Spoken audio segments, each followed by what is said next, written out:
Dice de que ex Calíes estaba. Exacto. Pero, Ex agente pero del ahí había CIN. cierto nivel de lealtad, doctor, porque disuelto el asunto y sin tener dónde cobrar, ellos se mantenían también, No, se sentían Calíes como Lo que pasa es que hay quiera. que haber vivido ese fue uno de los momentos que el país vivió un shock real. Porque lo que estaba haciendo José Israel y la gente del 14 no era de conocimiento público. Es un grupo que tenía el movimiento clandestino. Pero el resto del país, ese 30 de mayo, sufrió un shock. Mataron a Trujillo. Tú sabes, eso ahora no suena, eso sonaba duro antes. No, pero nada más de pensarlo debía haber sido poco concebible. No, pero hay que haber vivido la época para saber lo que significa mataron a Trujillo. Inclusive una gran cantidad de dominicanos humildes pensaron que eso nunca ocurrió.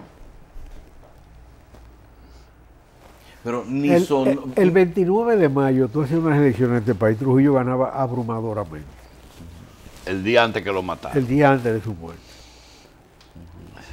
Ahora, su muerte abrió una compuerta. Y todo ese Calíesa de vagabundo necesitaba una protección política. Porque eran unos delincuentes. Era una asociación de malhechores. Que torturaba gente, que tenía iniciativas en la represión. De manera que estaba muy asustado. Oh. Y ya para esa fecha, hoy estamos, Trujillo murió en mayo, 30 de mayo. Estamos en agosto. Estamos en agosto, habían pasado 5 meses ya. Sí. Eso no, Ya le habían dado carrera a 2 o 3 de ellos. Más de uno había corrido. Ya Rafaelito Bueno y Nemén le habían dado 2 o 3 carreras. Dominaban algunas calles importantes. Lo que pasa es que el mes próximo, que es diciembre, entonces llegó Juan Bosch y le abrió la puerta del PRD. Juan Bosch llegó el 20 de agosto. Ah, fue en agosto, ahora. El 20 de agosto llegó Juan Bosch. Y dijo, me arrodillaré ante quien tenga que arrodillarme. ¿Y lo dijo? Lo dijo. Es más, el otro día lo citó uno de sus seguidores más fieles, este muchachito que está en la Biblioteca Nacional.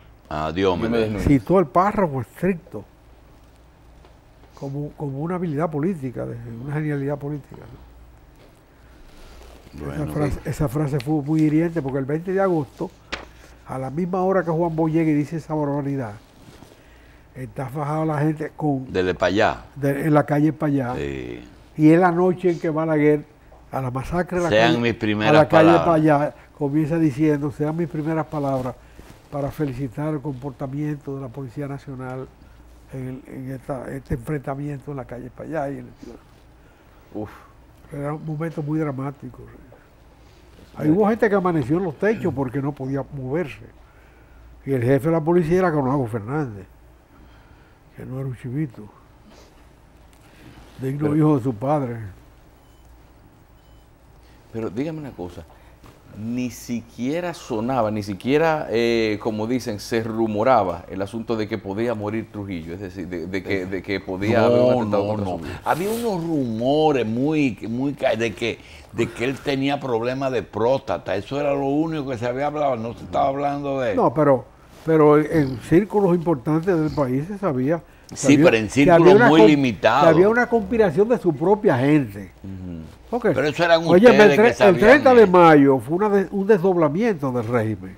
Porque fueron su misma gente. Su misma gente buscando una renovación del régimen frente al rechazo no solamente nacional, sino continental de Trujillo. Trujillo era un réprobo internacional en ese momento.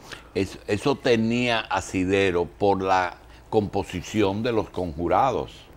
Si tú lo coges, todos eran trujillistas. Pero nadie no era de que uno no era, no, todos eran trujillistas. Y la otra era que el jefe de las Fuerzas Armadas tenía conocimiento del asunto. Wow. Que era pariente de Trujillo. Sí, casado con una prima de Trujillo. Con una sobrina. Con una sobrina. Sí. ¿A qué edad muere Trujillo? Tenía 70 años, ¿no? ¿Verdad? 71. 71. Él nació en el 98. En el 98, un muchachito. Sí, ahora mismo es así. Hace días que alguno de los presentes aquí pasó por esa fecha. Hace rato. Sí. Hace rato. Sí. Pues no se habló solamente esos círculos como el señor X. Oye, el señor X. Sí, Sí. el señor X. Bueno, mire, doctor, es verdad que el paciente cardíaco no se puede someter a sustos, emociones fuertes y se le deben restringir algunas visitas que puedan exacerbar su No se ánimo está hasta el viendo la punto de imagen. hacerle un peligro para su propia salud. No, mira, de eso ya eso ha cambiado Está mucho. viendo la imagen. Normalmente, el paciente cardíaco era el paciente coronario, ¿verdad? El que tenía Ya, problemas de insuficiencia coronaria. Y ese paciente que porque su irrigación coronaria le producía un infarto, entonces venía un proceso de cicatrización del músculo, entonces lo llevaban suave. Pero eso era antes. No se podía someter a grandes A emociones. nada, a nada. Era una gente como que pensaban que se rompía, que era de vidrio. Eso. Y caminaba así, y no podía tener relaciones sexuales, no le podía dar sobrecarga al músculo cardíaco. Pero después que vino el stent y el bypass, que le empezaron a meter sangre al corazón, viene entonces otra corriente, que algunos la apoyan, otros son más conservadores, de que lo ponen hasta correr. Oh, Así es que son de que- dos épocas. que dicen, no se le puede dar un susto. No. se le puede. Una época que cuando una persona importante de un pueblo le daba una angina de pecho, le ponían 2 policías en la esquina para que no pasaran carros. ¿Qué? ¿Eso llegó a ser así? Llegó a ser así, porque era inmanejable la situación. Después del cateterismo cardíaco, el doctor Hanna, ojalá tenga la oportunidad de explicar su origen, por qué él estaba ahí. Hanna fue segundo de Favaloro, un argentino, que fue que estableció el procedimiento de cateterismo cardíaco en Cleveland. El cateterismo Eso cambió cambió el todo. tratamiento de las enfermedades Eso cardíacas. Ni cambió podía ir a todo. un show donde se fuera a reír mucho tampoco. Y a propósito, ¿cómo sigue el doctor Hanna? El doctor Hanna está recuperándose de nuevo después de su segundo round. Lo único que el doctor Hanna, para su rehabilitación, se va a tener que quedar un tiempecito más en Miami, porque allá el proceso de rehabilitación, por esas razones que tú dices, Sí. es diferente. Ah, ok. No tuvo tanto tiempo hospitalizado, pero está mejor. Sí. Y no se le pueden tratar algunos temas tampoco. Lo que a pasa, los pacientes. lo que pasa, como está diciendo José, lo que pasa es que esos médicos que saben mucho, aceptar su enfermedad es un problema. ¿Por qué a mí? Y El doctor Hanna violó uno de sus consejos más precisos, ¿cuál? la automedicación. Es que eso no es verdad. Eso lo he dicho No, aquí. es que eso no es verdad. Lo de la, ¿cómo se llama? Lo de que él se puso. Sí, cuando tenía chikungunya. No, dicen que él se puso, automedicó con cortisona. No, es que eso no es así. Lo que pasa es que a él la chikungunya y el dengue le dio más duro que a todo el mundo. Porque le dio en todas sus manifestaciones. Hay personas que le ha dado en forma leve. Es más, yo les quiero decir a algunas personas que le están dando unos calambritos y unas... que esa es una forma leve de chikungunya. Ahora, en el caso de él, hay el problema ese que le están acreditando esas cosas porque él es usuario de la cortisona. Vamos a hacer una pausa. Bien, vamos a hablar con el ingeniero Cuello, que se está deleitando con el país. Qué rico escriben los españoles y qué mal hacen las cosas después. Tan bonito que escriben. Entonces, el problema No hay un país del mundo donde se haya manejado de peor manera la crisis económica que en España. se manejó mal. Oh, pero claro. Tú tienes una crisis en el sector construcción que te ocupa el 18%, el 20% de la mano de obra total. Y le da un tablazo a la construcción. Le dificulta la vida. Eso era muy difícil de manejar porque la gente deja de invertir donde hay problemas. y la construcción tenía problemas en el mundo entero. Pero ajustar el presupuesto simultáneamente con las renovables que tenían subsidio, donde España estaba y todavía permanece como puntero en el mundo, es uno de los disparates mayores que se ha cometido en la tierra. Después confiscar las casas. Y ellos tienen que proteger ese sector.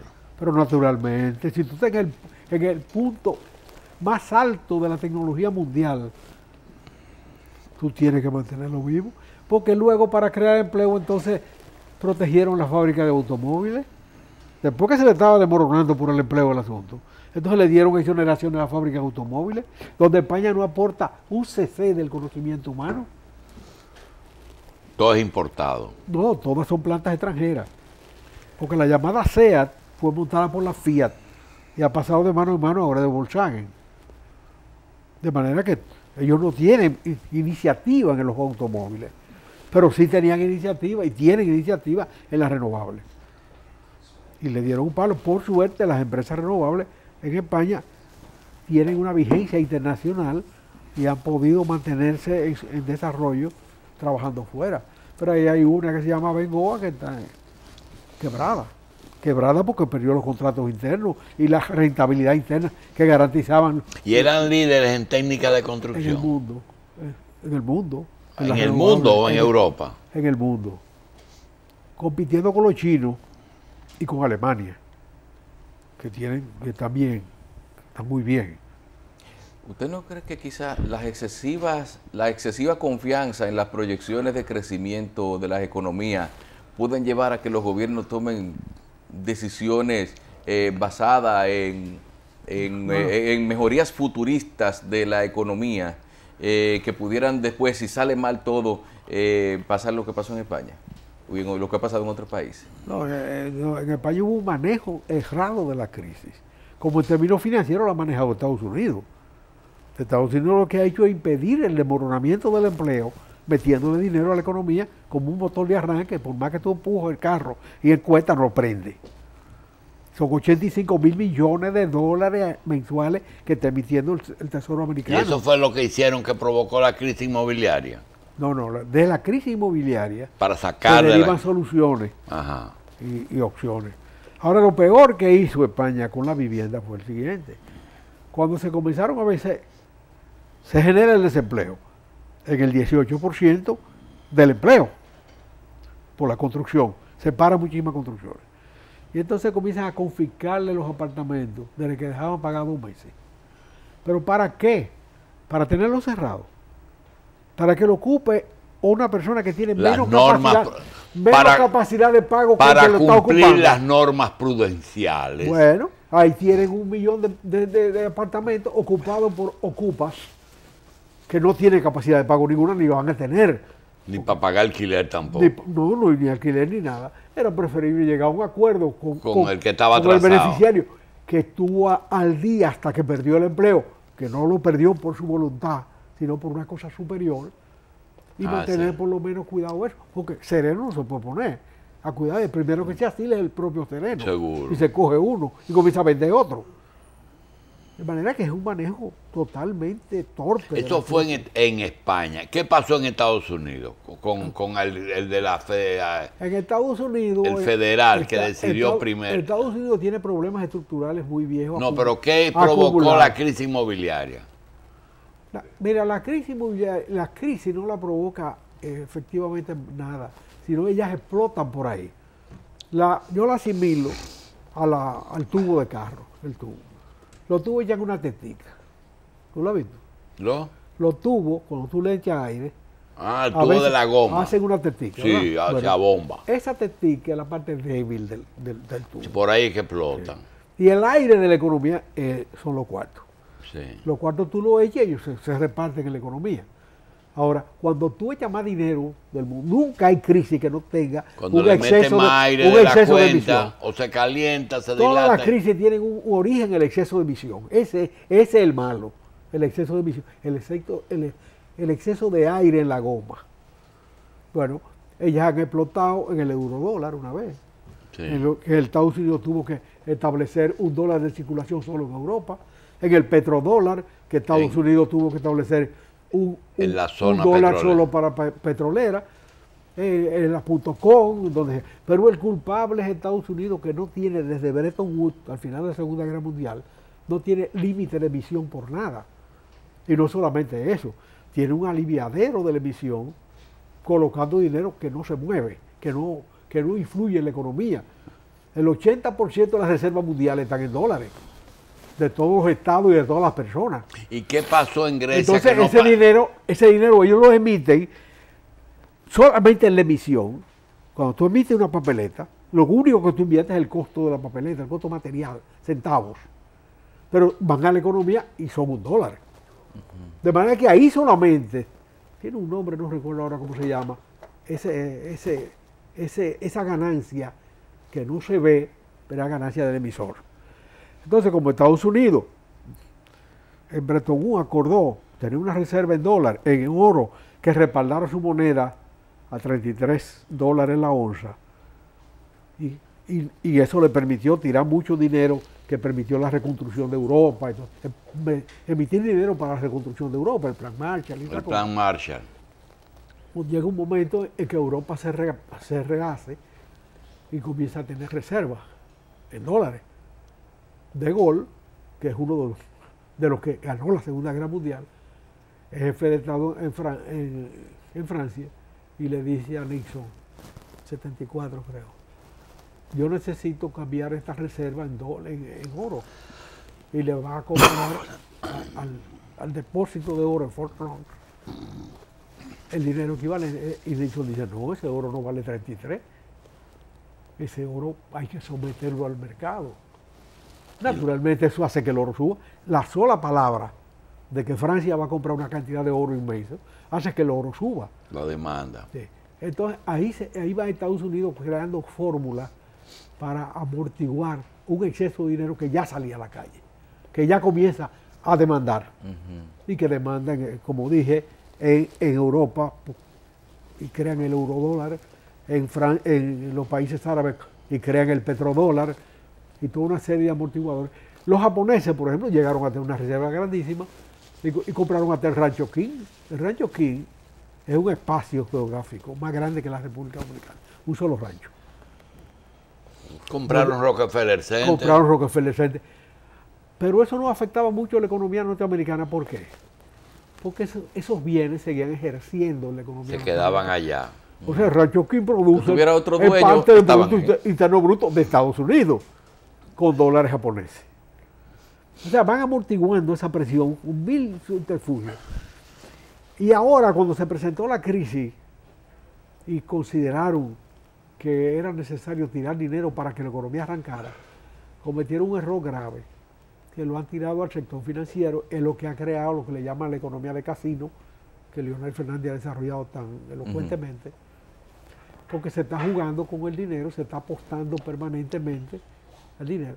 Se mantienen los intereses muy bajos, eso hace que el dinero se arriesgue más en los países subdesarrollados, y eso nos beneficia a nosotros. Pues nosotros aquí en el país se ha podido manejar la deuda interna y externa con mucha elasticidad, porque los intereses están bajos, entonces se negocian bonos que te baja el neto de intereses. Okay. Bien, porque la deuda estaba contratada cara. Ahora Estados Unidos tiene unos déficits estructurales tan grandes. Por ejemplo, tiene 100 años que no renueva los ferrocarriles. 100 años. Sí. Entonces, pudo haber hecho inversión en la corrección de sus problemas estructurales y no simple emisión para un mundo que históricamente solo puede recoger esa locura financiera con una guerra mundial o con una inflación brutal. ¿Y por qué una decisión entre Nixon y De Gaulle? Francia, que es uno de los países de Europa, no toda Europa, cambia la economía americana cuando meten el oro en el mercado mundial? Bueno, porque Estados Unidos se consolidó, o sea, ellos estaban emitiendo al mundo entero y siguen emitiendo al mundo entero. En esa época, con un precio de referencia de $33 la onza, y cuando Europa, a través de Gaulle, le presenta cuenta y dice, espérate, yo tengo una reserva que no tengo nada que hacer aquí, vamos a cambiarla por oro y yo me siento más seguro con el oro. Y cuando un país entonces desconoce su compromiso. Esa fue la primera expresión de una burbuja. Y cuando... después de la Segunda Guerra Mundial, porque burbuja ha habido siempre. Y cuando un país como Panamá o Ecuador asumen el dólar como moneda, ¿cómo afecta eso a Estados Unidos? Oh, pero eso es muy chulo. Estados Unidos pone a circular una moneda que no circula en Estados Unidos. Eso es muy chulo. Tú emites y sigues emitiendo, pero eso va para Panamá. Y tiene el mercado panameño ahí con el derecho de emisión de los Estados Unidos. Pero no opera como factor de compra interno en los Estados Unidos. Opera en Panamá como moneda local. Entonces a ellos les conviene que los países asuman su moneda. Por supuesto, ese es el sueño americano. Para seguir irresponsablemente. La dolarización. Exactamente. La dolarización de las economías. Ellos lejos de sentirse perjudicados, les beneficia entonces. Sí, y además, tú puedes hacer eso en una coyuntura determinada. Por ejemplo, aquí cuando Hipólito se puso loco con la crisis bancaria y la moneda se puso a 60, se contempló la dolarización. Porque para la economía dominicana era conveniente, en un momento que estaba a 60, parar la devaluación local dolarizando. Y le costaba poco. Aquí hubo esa coyuntura posible. Pero después tú no puedes volver para atrás. Ecuador está manejado por un talento formado en Estados Unidos y nacionalista a la vez. Pero no toca el problema de la dolarización porque le costaría demasiado dinero a Ecuador vender esos dólares en el mercado hoy. O sea, tú no puedes salir de eso. ¿Y qué parte de la economía americana es Ecuador? Nada. Nada, ¿verdad? Nada, pero aquí se llena el buche. ¿Qué diferencia hay entre la crisis española y la crisis griega? Mira, son expresiones locales de una crisis mundial de exceso de emisión. Como quieres, termina siempre. Es el exceso de emisión lo que desbalancea la economía. La economía es un equilibrio de factores, en que tú no puedes soltar como un loco la emisión. Y no hay crisis de ese tipo que no tenga un origen en la expansión de los medios de pago. Desde la crisis de Holanda, que es la más emblemática, en que los tulipanes se convirtieron en un factor de especulación, se creó una crisis mundial a través de los tulipanes holandeses, que la gente comenzó a comprar a futuro, porque tenían un gran valor. En definitiva, estaba asegurando el dinero, porque tenía la sensación de que el dinero se iba a devaluar, que ya no valía nada, porque había demasiada emisión. Y además todo el mundo te financiaba, se hacían operaciones a futuro, y los tulipanes llegaron a valer un dineral. Esa que es muy estudiada. ¿De dónde viene el origen? De los medios de pago excesivos. Tú no puedes tener más medios de pago de lo que necesita la economía. Un sector de la economía... Es como que tú tengas más sangre en la vena. Tú no puedes tener más sangre en la vena. No, la que coge en la vena. La que coge la vena. O explota la vena. Exactamente. Una cosa, José. ¿Un sector de la economía puede afectar la economía completa? Claro que sí. Por ejemplo, aquí podemos nosotros pensar que este momento es estelar para tomar una decisión con respecto a la economía resolviendo el problema energético. Mira, es decir, nos puede hundir el problema energético a nosotros. Digo, nosotros no, el problema energético no nos hace nada. Porque tenemos 60 años viviendo con él y estamos vivos. Y el país es mejor y está creciendo. El modelo de crecimiento. A este país no le hace daño nada porque, según decía Balaguer, la Virgen de Altagracia nos ayuda. Es la protección de la Virgen de Altagracia lo que nos salva. Este país tiene una cierta elasticidad, una gran elasticidad en su economía. Pero ¿dónde está el secreto? No, pero espérate. ¿Dónde está el secreto que desde 1844 hasta el 2016 la moneda nada más se ha devaluado 46 veces? No, espérate un momento. Aquí desapareció la moneda. Aquí circuló el dólar como moneda local muchos años. En el 47, después que Trujillo hizo las reservas correspondientes de la Segunda Guerra Mundial y tenía reservas, él pudo comprar la deuda externa y establecer la moneda dominicana. Fue en el 47.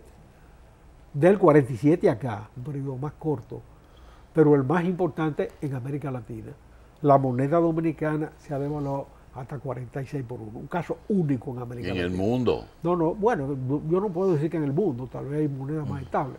Pero en América Latina, ese corrimiento de la moneda ha sido manejado adecuadamente. A pesar de que, nosotros gastamos más de más divisas de las que producimos.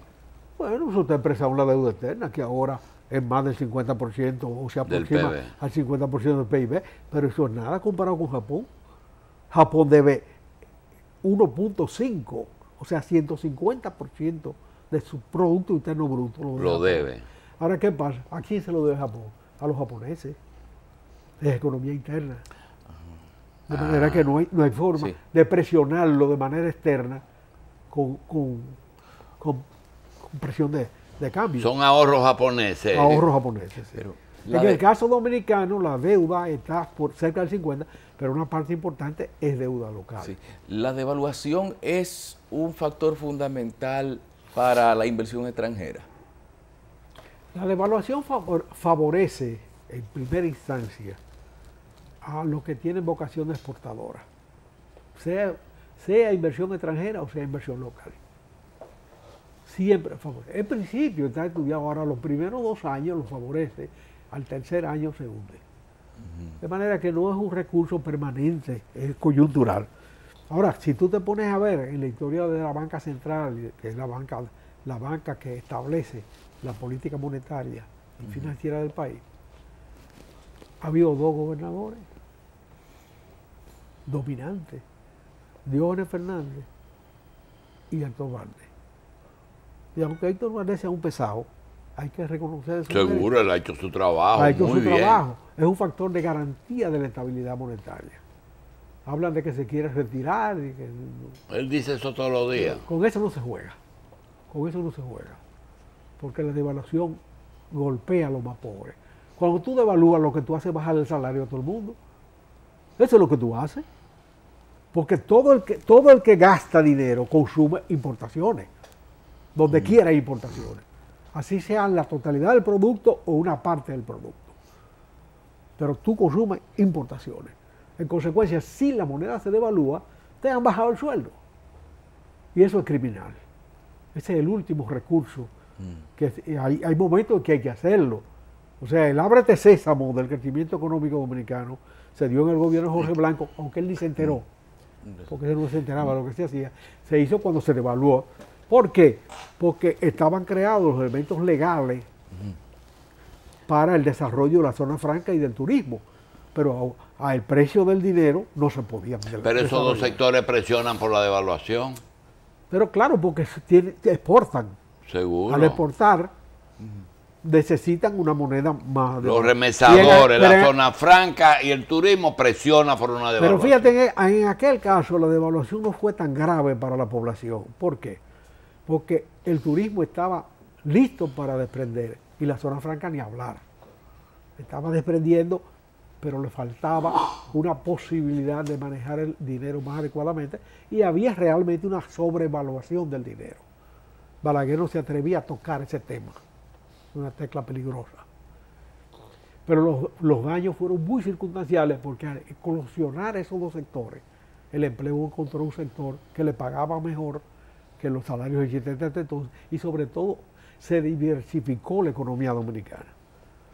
Al diversificar la economía dominicana, entró la minería también, en esa época, pues es más fácil encajar los problemas de la economía en su conjunto.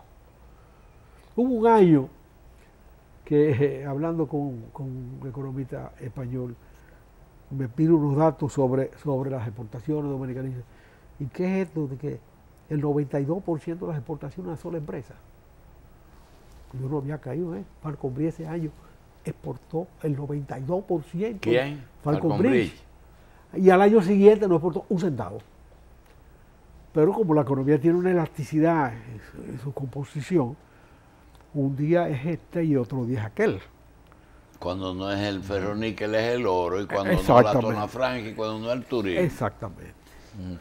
Entonces, en el caso de Estados Unidos, que es el papá de todas las crisis, porque es el emisor del mundo, ellos cometieron el error de emitir ese dinero y tirarlo al torrente mundial. Y a pesar de que lo contienen emitiendo papeles, que lo compran a su vez, pero le da una liquidez a la economía. Entonces, los bancos están llenos de papeles norteamericanos. O sea, le pagan intereses por el dinero más alto que lo que le paga el mercado. Ellos debieron, en mi opinión, debieron manejarse en términos estructurales como lo hizo en su tiempo. El último que lo hizo de manera inteligente y hábil fue Roosevelt, que el llamado New Deal permitió una expansión tanto de los medios de pago norteamericanos como de su infraestructura. Y hay temas de la infraestructura que Estados Unidos no ha manejado adecuadamente. Se ha quedado atrás en los ferrocarriles, se ha quedado en las renovables detrás con relación a otros países. Sí. Y no tiene por qué quedarse detrás. Sí. José, usted habla de los males que produce el exceso de circulante en una economía que no resiste. Pero entonces, ¿cómo hacía Balaguer, que le acusaban de lanzar dinero inorgánico? Porque de cierta manera lanzar inorgánicos es eso, meter más dinero del que una economía puede aguantar. Eso que él está preguntando. Sí, bueno, genera inflación, más dinero que el que... En el tubo que tú metes más aire, ¿eso produce inflación? Claro que sí, eso se aprecia en inflación. Y Balaguer no lo recogía. Ahora, eso era un delito menor en el caso de Balaguer. Balaguer se manejaba con un presupuesto equilibrado. Esa es la realidad. La locura que hay ahora es que en el propio presupuesto se consigna un déficit fiscal. Es muy grave. Porque ha llevado muy poco tiempo hacer la deuda externa un factor peligroso. Hoy la deuda externa está cerca del 50% del Producto Interno Bruto. Pero es una deuda barata. Y de ese 50%, y Dios nos ampare cuando se dispare. De ese 50%, ¿qué por ciento es interno y qué por ciento es externo? No lo tengo preciso, pero está bastante equilibrado y compiten. Ajá. Sí, porque cuando el gobierno emite bono, se lo compran en 2 o 3 días. De una vez. 2 o 3 días. Y eso... Si para tú conseguir 10 millones de dólares con el BID te da mucho trabajo, pero tú puedes meter 500 millones en bonos y te lo compran al otro día. No, pero el gobierno acaba de darle un estrellón al BID y decir, vete con tu cuarto al otro lado. La deuda pública ha sido bien manejada en este gobierno, pero es crónicamente creciente porque los gobiernos están manejando con endeudamiento externo. Naturalmente, cuando está manejado por los gobiernos es más fácil que controlar que cuando es una deuda nacional asumida a título privado. Bueno. Que fue el jueguito que dañó la cosa en el 2004, en el 2000-2004. Bien. Porque el que manejaba el timón del barco no entendió lo que pasaba. Se volvió bien, loco. Señores, tenemos otras cosas que tratarle a José. Una de ellas es cómo influyen las crisis políticas en las crisis económicas. Pero de eso vamos a hablar después que tú me digas cerdo centro, qué vamos a hacer. Sí, y vamos centro. A comer para allá. Sí, vamos. Estábamos hablando de crisis económica y nos seguimos con José Israel Cuello. Cuando tú tienes un país que tiene que inaugurar unos Juegos Olímpicos y parece que el acto principal de esos Juegos será la destitución de su presidenta, uno tiene que pararse a pensar.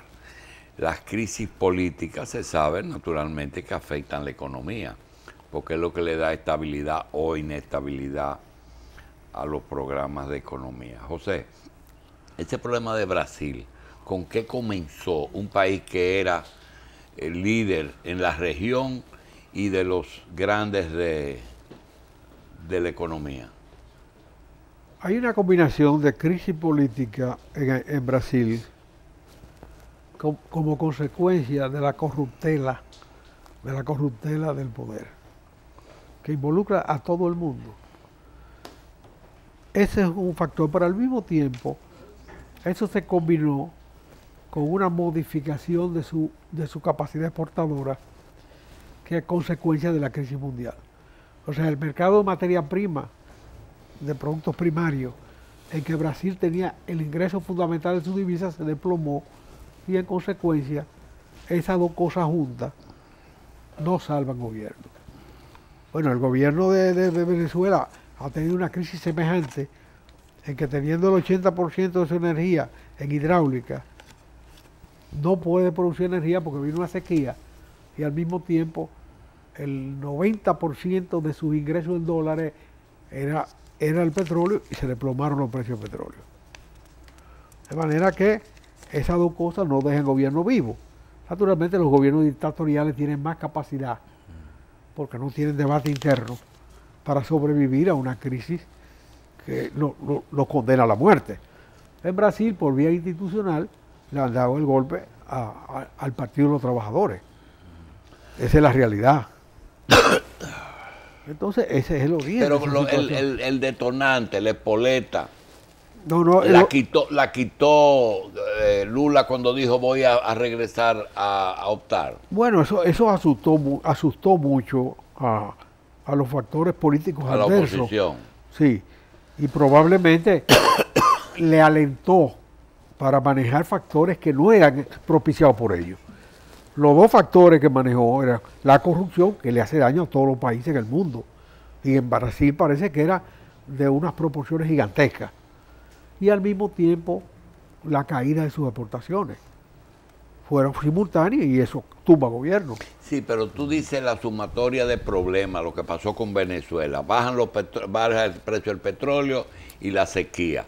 Pero en el caso de Brasil hay un elemento que la corrupción, no, el contubernio de los sectores, cuando tú coges las 5 compañías de Brasil más poderosas, que los liga a las personas que dirigen el país. Eso no es un antecedente nefasto que posiblemente existe en todos los países, pero que ahí se puso más de manifiesto.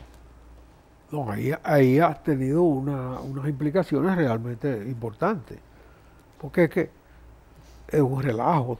Crearon un banco de exportación de bienes y servicios, correcto, para favorecer la exportación. Y ese banco se convierte en un elemento de corrupción internacional, un banco estatal. El triángulo dominicano en Brasil está hecho sobre la base de un gobierno favorable a los préstamos, que alienta a los préstamos, una compañía que se inventa contratos, o unas compañías que se inventan contratos e incluso desplazan a contratistas locales, y un banco que financia eso. Para verlo, sí, verlo aquí. Sí, pero fíjate, en el resto del mundo es igual. Sí, pero fíjate que las empresas siguen funcionando. Han focalizado el asunto en la gerencia y hay un gerente preso. El colmo es que lo que hay es un estratega político que ha dado la clave de todo. Inclusive señala a Panamá y señala a otros países como... Es decir, donde quiera que esas empresas tienen contrato, hay dolo. Porque tú no haces operaciones dolosas si no tiene hábito de hacerlas. Las empresas serias en el mundo, que las hay, sencillamente no dan propina. Ahora, América Latina invita a la corrupción. Un caso... donde quiera que hay contrato hay corrupción internacionalmente. Porque la empresa se corrompe por el mercado. Porque aquí hubo un gobierno que lo tumbaron por overseas. La empresa, lo que tumbaron a Humbo por una empresa que él contrató donde no tenía que contratarla. A Humbo no lo tumbaron por eso. No.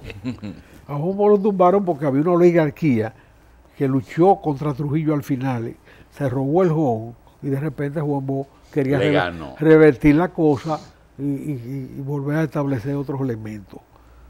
Esta oligarquía tenía vocación de poder. ¿Y qué plan era que tenía Juan Bo para revertirlo? Bueno, Juan Bo pensó, aliado con los Trujillo que estaban golpeados, sí, huyendo, y con Balaguer que estaba golpeado, cogió los votos de Balaguer, ganó las elecciones y tenía un proyecto que disgustó también a Balaguer y a los Trujillo. Porque él le mandó el pasaporte a Balaguer, pero le dijo no venga. Balaguer no vino. Él le mandó un pasaporte, para que tuviera un pasaporte con todos los hierros, pero quédateme allá. Ya Rodríguez de Morici como embajador en Madrid del gobierno eso fue posteriormente, del gobierno de García Godoy, le dio todos los pasaportes a los Trujillo, pero Balaguer no lo dejó entrar para ahí. Eso fue un problema interno de nosotros. Estados Unidos no tuvo nada que ver. Estados Unidos tenía su aliado aquí.